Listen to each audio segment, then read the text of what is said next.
হায়দার, পঞ্চগড়ে তাপমাত্রা কতটা ওঠানামা করছে এবং সেখানে আবহাওয়া পরিস্থিতি কেমন দেখছেন?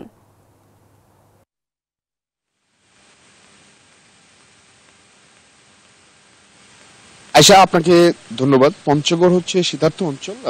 উত্তরের হিমালয়ান যে হিমবায়ু সেটার প্রভাবে এখানে প্রতি বছর প্রচন্ড শীত পড়ে এবং শীতের তীব্রতায় কিন্তু মানুষের জনজীবন বিপর্যস্ত হয়ে পড়ে।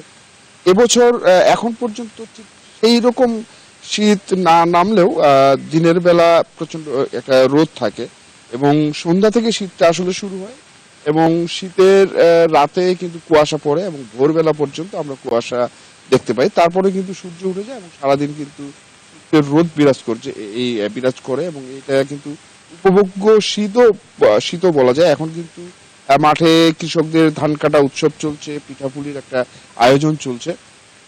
তো শীতের যে এখন পর্যন্ত যে সেই সংকট সেইগুলো কিন্তু এখনো সৃষ্টি হয়নি। তবে আবহাওয়া অফিস বলছে যে তাপমাত্রার পারদ কিন্তু প্রতিনিয়ত নিচের দিকে নামছে। আগামী যেহেতু নভেম্বর শেষের দিকে ডিসেম্বরের শুরু থেকে একটা শৈত্য প্রবাহ কিন্তু প্রবাহিত হতে পারে এই জেলার উপর দিয়ে।